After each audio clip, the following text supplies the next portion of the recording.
Hello students, मैं रीता चौहान। आज हम करेंगे 7th क्लास की सिविक्स बुक का चैप्टर 4 लड़के और लड़कियों के रूप में बड़ा होना, growing up as boys and girls.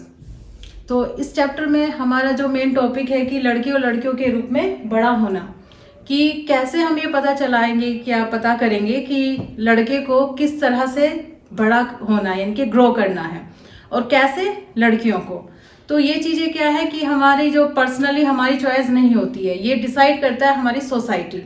बचपन से ही बच्चों में एक अजीब सा भेदभाव आप देखेंगे, एक पार्शलिटी आपको महसूस होगी, दिखेगी कि ये लड़का है, ये लड़की है। लड़का है तो इसको किस हिसाब से ग्रो करना है, और लड़की है तो इसको किस हिसाब से। किन चीज़ों से आप ये देख सकते हैं, कभी आप नोट करिए कि जो पेरेंट्स हैं बच्चों के लिए टॉयज लाते हैं, आप उसमें भी इस चीज को जो है देख सकते हैं। कैसे? जैसे जो लड़का होगा उसके लिए पेरेंट्स हमेशा जो टॉयज लाएंगे वो होगी गन या कार या इस तरह की कोई चीजें, और लड़कियों के लिए आएगा डॉल या किचन सेट। कि फ्यूचर प्लानिंग्स के अकॉर्डिंगली कि लड़की है तो घरेलू कामों में ही आगे उसको जाना है, तो उसको बचपन से ही उसी तरह के खिलौने दिए जाते हैं।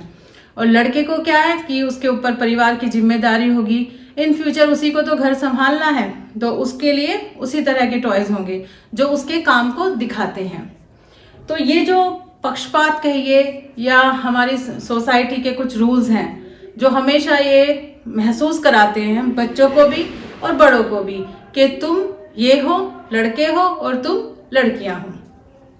तो इस चैप्टर की मेन थीम ही इस बात पे है कि लड़के और लड़कियों के रूप में बड़ा होना। तो इस चैप्टर का जो सबसे फर्स्ट टॉपिक है वो है सामोआ द्वीप 1920। ये एक द्वीप है प्रशांत महासागर में, जिसकी एक स्टोरी बताई गई है कि 1920 में वहाँ पे बच्चों की एजुकेशन किस हिसाब से दी जाती थी। यानी कि 1920 में सबसे पहले तो बच्चे स्कूल जाते ही नहीं थे, वो घर पे ही जो है अपनी एजुकेशन लेते थे। किस तरह से? पेरेंट्स उनको किताबी ज्ञान ना देकर व्यवहारिक ज्ञान देते थे, यानी कि प्रैक्टिकल लाइफ जो होती है उसकी तरफ ज्यादा उनका ध्यान दिया जाता था।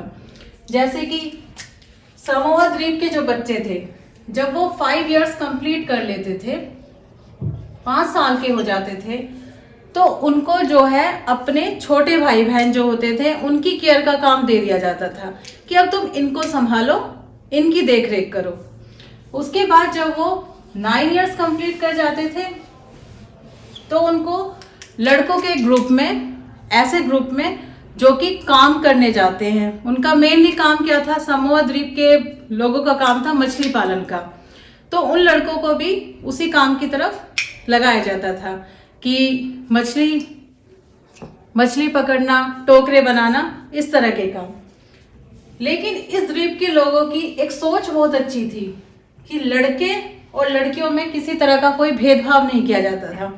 जो रूल्स लड़कों को एजुकेशन देने का था, जो व्यवहारिक ज्ञान था, प्रैक्टिकली जो दिया जाता था, सेम लड़कियों के लिए भी था, कुछ अलग नहीं था, दोनों के लिए सिमिलर। तो जैसे कि हमारा चैप्टर है कि लड़के और लड़कियों के रूप में बड़ा होना, यानी कि वहां पे ऐसा कुछ नहीं दिखता था कि लड़का है तो इसको ये काम नहीं करना है, ये लड़की है तो इसको ये काम नहीं करना है। दोनों के लिए सेम जो है वर्क स्टाइल जो होती थी सेम होता था। इनफैक्ट लड़कों को भी लड़कियों की तरह किचन का काम भी सिखाया जाता था। और इस तरह से इन लोगों की जो सोच है वो पता चलती है कि विदाउट एनी पार्शलिटी, बिना किसी भेदभाव के लड़कों और लड़कियों को समान रूप से ग्रो करते हुए दिखाया गया है। फिर हमारा सेकंड टॉपिक है 1962 मध्य प्रदेश में पुरुष के रूप में बड़ा होना। यहाँ पे आपने देखा कि यहाँ पे सब चीजें क्या है, इक्वल दिखाई गई हैं, कुछ भी क्या है आपका भेदभाव नहीं है।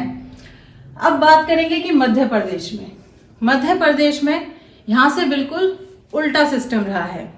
यहाँ पे एक हमेशा बचपन से ही लड़कों को भी और लड़कियों को भी उनकी लाइफ स्टाइल, उनकी एजुकेशन सिस्टम, उनका लिविंग जो भी स्टैंडर्ड जो भी था, सब में आपको वो पार्शलिटी देखने को मिलेगी।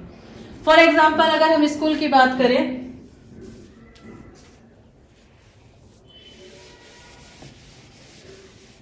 मध्य प्रदेश में जो स्कूल्स होते थे गर्ल्स के लिए, उनका जो स्ट्रक्चर था वो इस तरह से था कि एक सर्कल में स्कूल और उसके हर तरफ जो है क्लासरूम, बाउंड्री के अंदर, और बीच में सेंटर में एक प्लेग्राउंड, इसको घेराबंदी करके रखा जाता था कि कोई भी आउटसाइडर, बाहर से कोई भी आता जाता व्यक्ति लड़कियों को पढ़ते हुए या फिर खेलते हुए नहीं देख सकता था।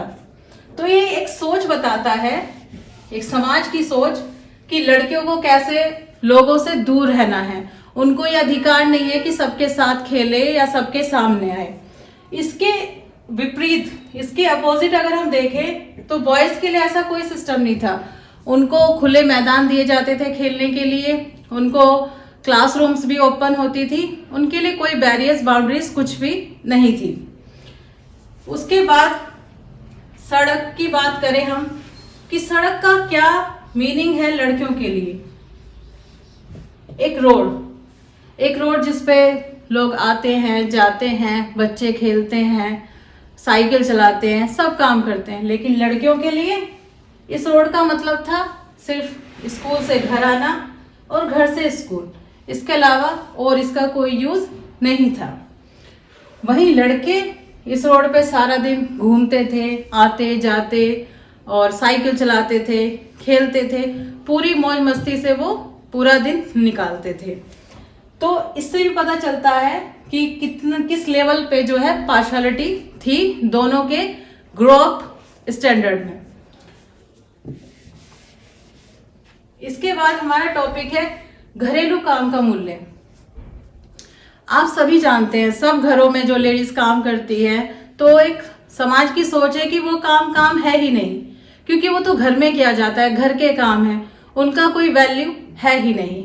काम का मतलब है अगर हम बाहर जाते हैं, कुछ कमा रहे हैं, सुबह जाते हैं, शाम को आते हैं, कुछ अर्न कर रहे हैं मंथली, तो दैट इज वर्क। अगर हम हाउस वाइफ हैं तो कोई वैल्यू इस काम की नहीं है, जो कि गलत है। हर काम, कोई भी काम छोटा या बड़ा नहीं होता है, हर काम की अपनी वैल्यू होती है। और अगर हम घर के ही काम की बात करें तो घर में हजारों काम होते हैं, घर की साफ सफाई, खाना बनाना और बड़े बुजुर्गों की देखरेख, बच्चों की देखभाल, सभी काम है। तो इसलिए ये सोच भी हमें बदलनी होगी कि घरेलू हो या बाहर का काम हो, सब काम है और हर काम की वैल्यू है। लेकिन क्योंकि एक इसमें आप चीज और देख सकते हैं कि घरेलू काम का मूल्य शायद इसलिए नहीं है क्योंकि वो काम औरत करती है, शायद इसी काम को अगर आदमी करे तो इसकी वैल्यू होगी। तो ये भी एक समाज की सोच है कि अगर आदमी घर के बाहर जाके जॉब करता है, मंथली कुछ अर्न कर रहा है, तो उसे घर में आके काम करने की जरूरत नहीं है। लेकिन अगर लेडी जाएगी काम करने तो उसे घर में भी काम करना होगा। और इसी से जुड़ा हुआ है हमारा एक टॉपिक दोहरा बोझ, जो अभी हम आगे पढ़ेंगे। तो उसके बाद है महिलाओं का काम और समानता। जैसा कि हमने अभी घरेलू काम से रिलेटेड देखा कि जो अगर बाहर काम करते हैं, जैसे जेंट्स काम करते हैं, तो उनकी वैल्यू है, बट घर में अगर लेडी काम करे तो उसकी वैल्यू नहीं है। यहाँ पे महिलाओं के काम और समानता से ही जुड़ा हुआ ये मुद्दा है। इसके अलावा एक चीज और है कि अगर शारीरिक श्रम वाला कोई काम है, कोई फिजिकली जिसमें ज्यादा हार्ड वर्क होना है, उसमें अगर लेडी और जेंट्स दोनों काम कर रहे हैं तो उसमें वैल्यू जेंट्स के काम की होगी। क्योंकि ये कहा जाता है, इसको एक बहाना भी बनाया जाता है कि ईश्वर की ही अकॉर्डिंगली रचना ऐसी हुई है कि हमेशा जो है औरत जो है आदमी से कमजोर होगी और उसके बराबर वो काम नहीं कर सकती। तो कई बार इस सोच के जरिए दोनों का जो सैलरी, जो वेतन होता है, उसमें भी आपको डिफरेंस देखने को मिलेगा। हालांकि ये कानूनन अपराध है, अगर समान पद है तो वेतन यानी कि सैलरी भी सेम होगी। तो ये मुद्दा एक कानूनी मुद्दा है जिसको एक अपराध की श्रेणी में भी रखा गया है। दूसरा हमारा लास्ट टॉपिक है दोहरा बोझ।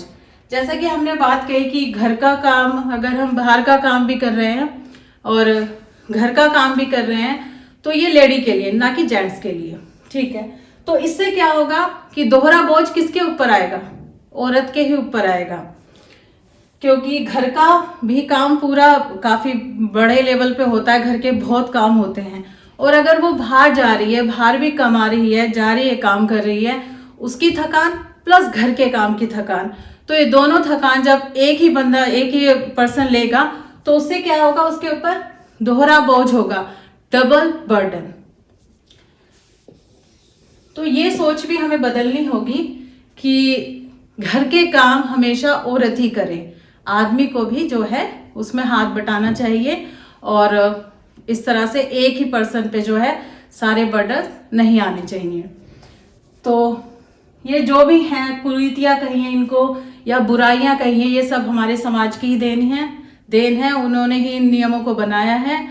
तो शायद इन्हीं के भरोसे हमें नहीं चलना चाहिए, अपनी सोच बदलनी होगी और इन बुराइयों को तोड़ना होगा।